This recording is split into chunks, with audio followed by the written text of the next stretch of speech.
A lingering split. Brittany and Jax's unresolved divorce. Almost a year after initially seeking to dissolve their marriage, Brittany Cartwright and Jax Taylor remain legally bound, with Brittany attributing the delay to Jax. The topic surfaced during a reunion, where the status of their separation was a key discussion point. "Hopefully it's happening soon," Brittany stated, before revealing that Jax had suggested prolonging the process, referencing potential financial considerations. Jax, who has since announced his departure from his latest show, acknowledged that this was somewhat true. In a segment not widely aired, the conversation continued. Jax clarified his reason for the delay, mentioning a podcast. Brittany vehemently disagreed with his revised explanation, asserting, "That's verbatim what you said to me. Don't act like you didn't say that to me." When Jax proposed they simply agree with her account and move on, Brittany conveyed her distress to a friend present.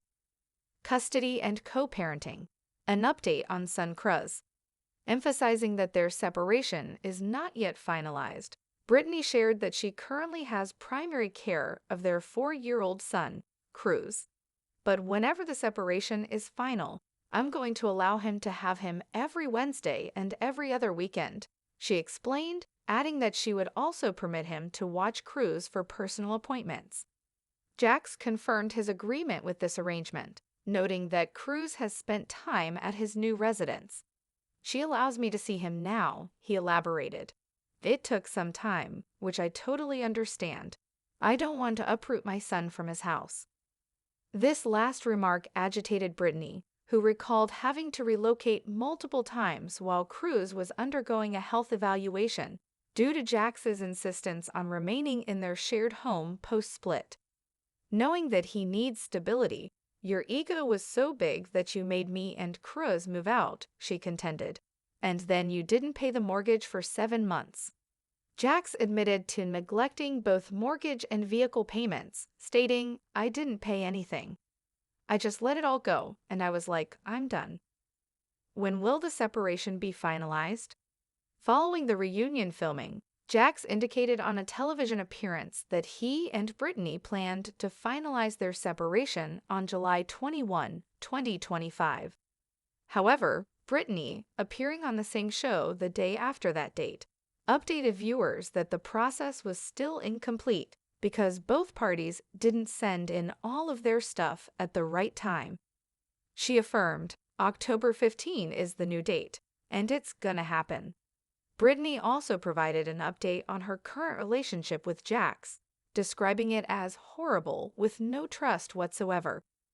Brittany Cartwright sat on the plush, unforgiving couch, the microphone clipped to her lapel, feeling less like a tool of communication and more like a tiny, intrusive ear listening to the frantic thrum of her own heart. Across from her, Jax Taylor shifted, a familiar restlessness in his posture, a slight tilt to his head that she knew meant he was either genuinely uncomfortable or meticulously calculating his next evasion. "So Brittany," the host began, their voice smooth, practiced, "almost a year since you filed, and the divorce isn't finalized. What's the holdup?"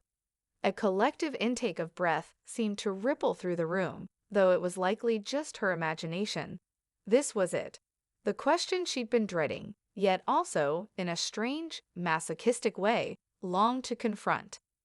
"Hopefully it's happening soon," Brittany said, her voice a little too bright, a little too quick. She glanced at Jax, a silent challenge in her eyes.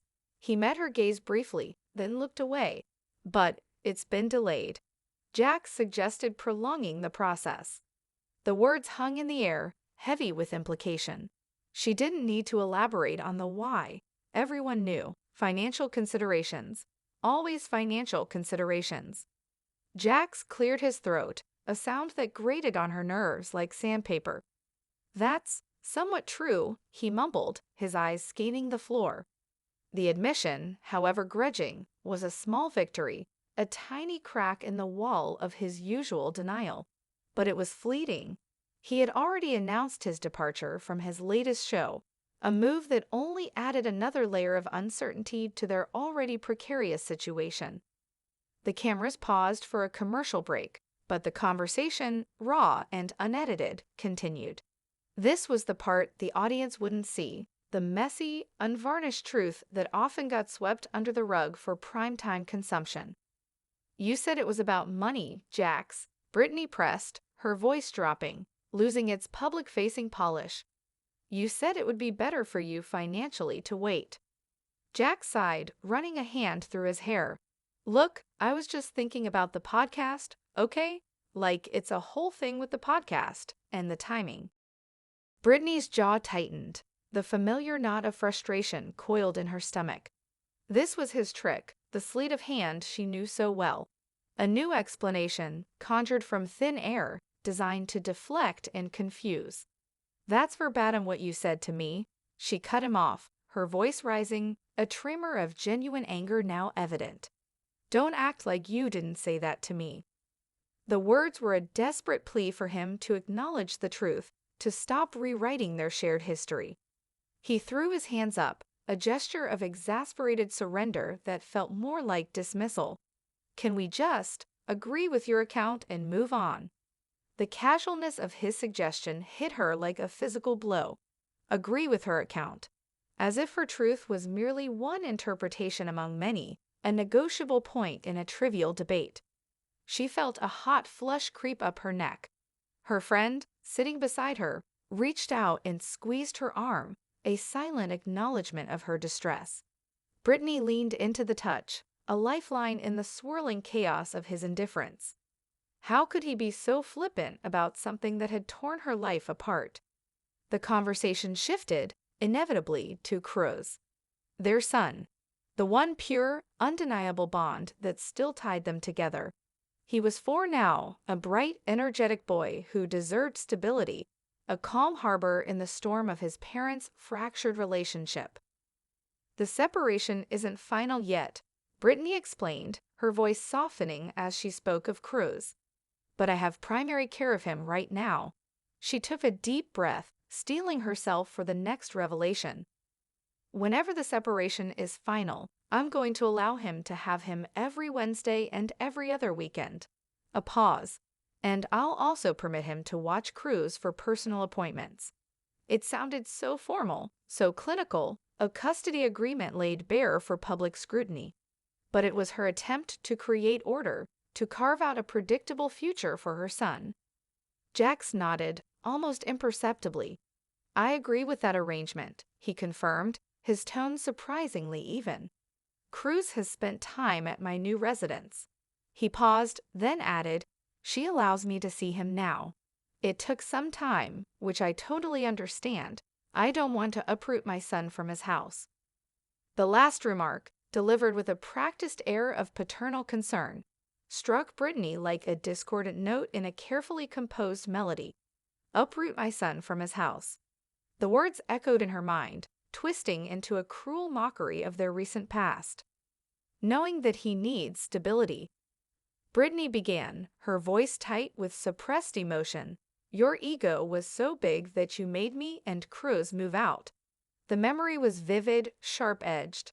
The frantic packing, the uncertainty, the fear in Cruz's young eyes as they moved from one temporary lodging to another, all while he was undergoing a health evaluation. Jax, meanwhile, had remained ensconced in their shared home, his fortress, his refusal to budge forcing her and their child into a nomadic existence. The dam broke then, a torrent of long-held resentment pouring out. "And then you didn't pay the mortgage for 7 months." The accusation hung heavy, undeniable. It wasn't just about the money. It was about the betrayal, the abandonment, the sheer, callous disregard for their shared responsibilities, for the roof over their son's head. Jax, for once, didn't deflect. He slumped slightly, a flicker of something akin to shame crossing his face before it was quickly masked. "I didn't pay anything," he admitted, his voice flat, devoid of emotion. "I just let it all go, and I was like, I'm done. I'm done." The words resonated with a chilling finality. Done with the marriage, done with the house, done with the responsibilities. But she wasn't done. She had been the one picking up the pieces, the one ensuring crews had a semblance of normalcy, the one shouldering the burden of his neglect. The casualness of his admission, the almost proud declaration of his abdication of duty, was a fresh wound. It wasn't just the mortgage. It was the vehicle payments too, the silent accumulation of debt and disarray that had fallen squarely on her shoulders. The reunion wrapped, the cameras stopped rolling, and the public facade was carefully re-erected. But for Brittany, the battle continued. Days turned into weeks. Jax, ever the master of public pronouncements, appeared on another television show, confidently declaring that he and Brittany planned to finalize their separation on July 21, 2025. Brittany watched the clip, a bitter laugh catching in her throat. July 21st. It sounded so definitive, so hopeful. A date on the calendar promising an end to the limbo. The very next day, she sat in the same studio, under the same harsh lights, the weight of expectation heavy on her shoulders. The host, with a sympathetic smile, asked the inevitable question. So, July 21st, is it done?